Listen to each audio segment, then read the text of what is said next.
বাড়িটা মোড়ল বাড়ি নামে পরিচিত। পদ্মজার দাদার নাম ছিল মিয়াফর মোড়ল। তিনি গ্রামের একজন সম্মানিত লোক ছিলেন। 4 ছেলের জন্য 6 কাঠা জমির উপর টিনের বিশাল বড় বাড়ি বানিয়েছিলেন।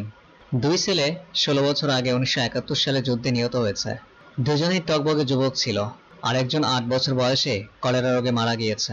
বাকি রইল মোর্শেদ মোড়ল। বর্তমানে এই বাড়ি মোর্শেদের অধীনে, যদিও তিনি থাকেন না সবসময়। পুরো বাড়ির চারপাশে জুড়ে গাছগাছালি, বাড়ির পিছনে নদী। রাত 9টা বাজলেই পরিবেশ নিশুতি রাতের রূপ ধারণ করে।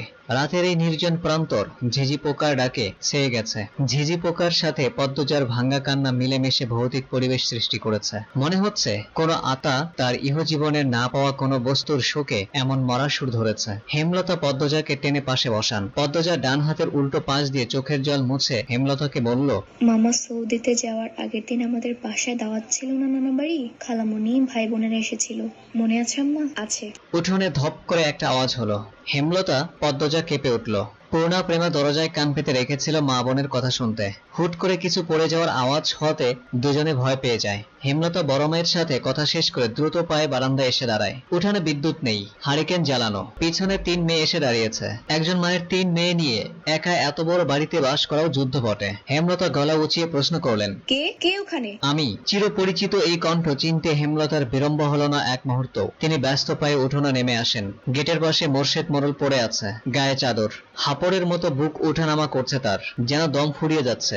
হেমলতা দুহাতে মোর্শেদকে আঁকড়ে ধরলেন। পদ্মজা পূর্ণা দৌড়ে আসে। মোর্শেদের এমফাইসিমা রোগ আছে। এ রোগে অল্প চলাফেরাতেই শ্বাস টানের উপক্রম হয় এবং দম ফুরিয়ে যায়। শ্বাস নেবার সময় গলার শিরা ভরে যায়। 3 মা মেয়ে মোর্শেদকে ধরে রুমে নিয়ে আসে। মোর্শেদ এভাবেই হুটহাট করে বাড়ি ফিরে, কখনো কাকডাক ভরে, কখনো নিশুতি রাতে, কখনো বা কাঠফাটা রোদে। মোর্শেদ মোড়লের এমফাইসিমা রোগটা ধরা পড়েছে 7 বছর আগে। মোর্শেদের অ্যাজমা ছিল, আবার ধূমপানে খুবই আসক্ত ছিলেন। ফলে ফুসফুসের এই রোগটি খুব দ্রুত আক্রমণ করে বসে। মোর্শেদ খানিকটা সুস্থ হয়ে প্রায় রাত 1টার দিকে ঘুমালো। পূর্ণা প্রেমা রুমে গিয়ে শুয়ে পড়েছে। পদ্মজা বারান্দা রুমে এসে ঝিম মেরে বসে আছে। জানালার বাইরে চোখের দৃষ্টি, জ্যোৎস্না গলে গলে পড়ছে। কি সুন্দর দৃশ্য। পদ্মজার মন বলছে আম্মা আসবে আমার খোঁজে, পুরো ঘটনাটা শুনতে আসবেই সে।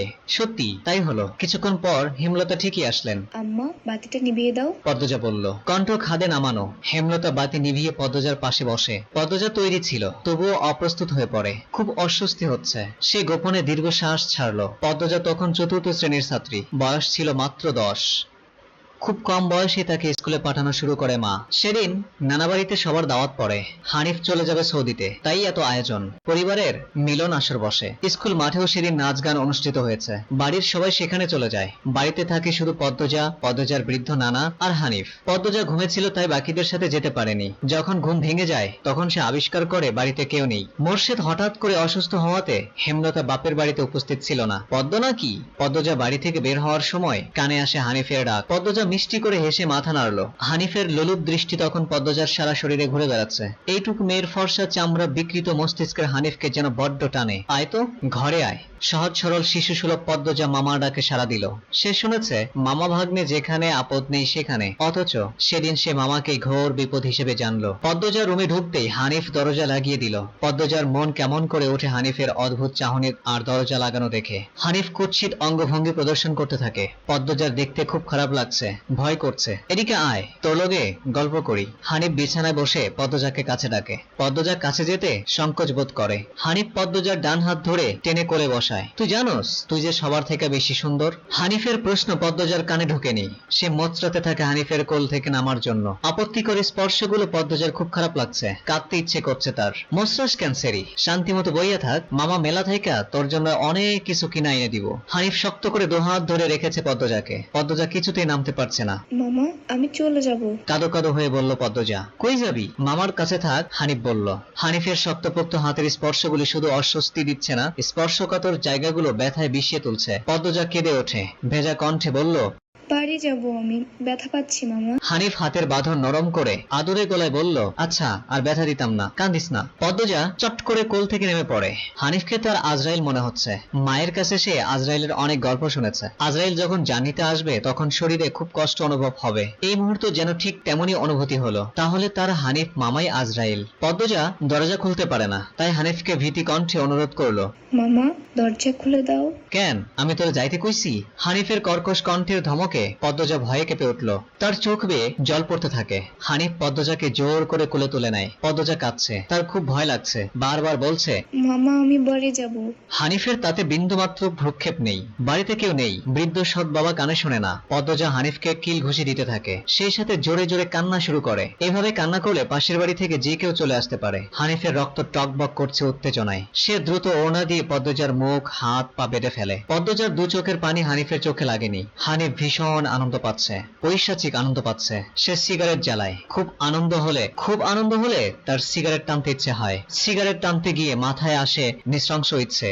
নাক মুখ দিয়ে ধোঁয়া উড়িয়ে সিগারেট 2 আঙ্গুলের মাঝে রেখে পদ্মজার বাম পায়ের তালুতে চাপ দিয়ে ধরে রাখে। পদ্মজা হাও মাও করে কেঁদে উঠল।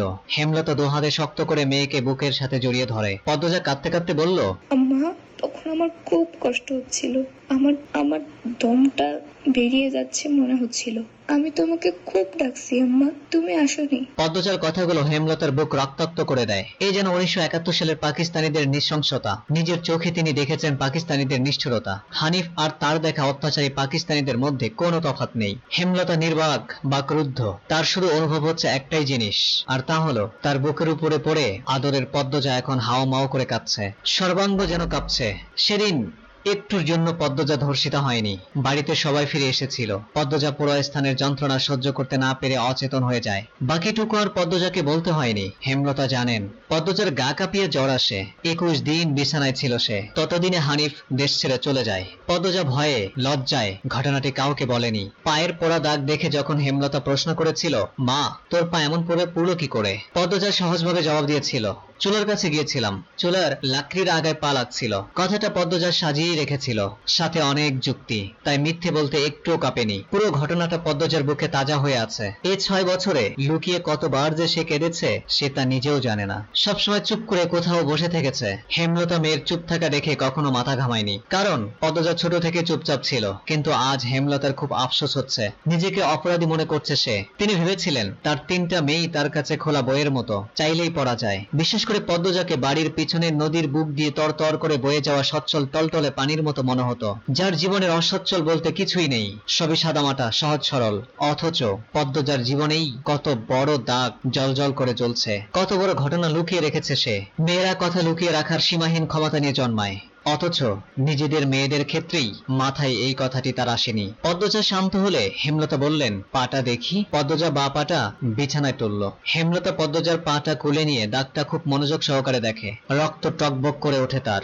শিরায় শিরায় হিংস্রতা যেন লুটোপুটি খাচ্ছে। এই পোড়া দাগ হানিফের রক্ত দিয়ে মুছবো, কথাটি যেন খুব সহজ করে বলল হেমলতা। তবুও পদ্মজা কেঁপে উঠল। কি যেন ছিল কথাটিতে, শরীরের লোম দাঁড়িয়ে যায়। হেমলতা বারান্দার রুম ছেড়ে বড় ঘরে ঢোকেন। মিনিট কয়েক পর রামদাস ছুরি হাতে নিয়ে বড় উঠানে যান। উঠানের এক পাশে শক্ত পাথর আছে। ছুরিটা পাথরে ঘষতে থাকলেন। ঘষতে ঘষতে পাথর গরম হয়ে আগুনের স্ফুলিঙ্গ দেখা যায়, মানে ধার হয়ে গেছে। পদ্মজা বারান্দা থেকে দেখছে, অজানা আশঙ্কায় তার বুক কাঁপছে। হেমলতা বারান্দা পেরিয়ে রুমে ঢুকতে যাবে, ঠিক তখন পদ্মজা উৎকণ্ঠিত গলায় ডাকলো, আম্মা, আন্নার চাচার এক মেয়ে নিখোঁজ হয়েছে। এই কথাটি নিশ্চয়ই শুনেছিস তুই বড়দের মুখে। সেই মেয়ের ধর্ষক হানিফ, ধর্ষণের পট পুঁতে ফেলেছে। অলন্দপুরের এই একটা মানুষই এতটা নৃশংস। আমি তখন ঢাকা পড়তাম, বাড়ি এসে জানতে পারি পুরো ঘটনা। আম্মার অনুরোধে আর কান্নায় আমি সেদিন মুখ খুলিনি। এত বড় পাপ চেপে যাই, শেষ শাস্তি আমি ধীরে ধীরে পাচ্ছিলাম, আজ পুরোপুরি পেয়ে গেলাম। আমার পাপের শাস্তি শেষ হয়েছে। হেমলতা তার কথা শেষ করে জায়গা ত্যাগ করলেন। কি ধারালো প্রতিটি বাক্য! হেমলতার মুখ দিয়ে যেন আগুনের স্ফুলিঙ্গ বের হচ্ছে। পদ্মজার মস্তিষ্ক শূন্য হয়ে পড়ে।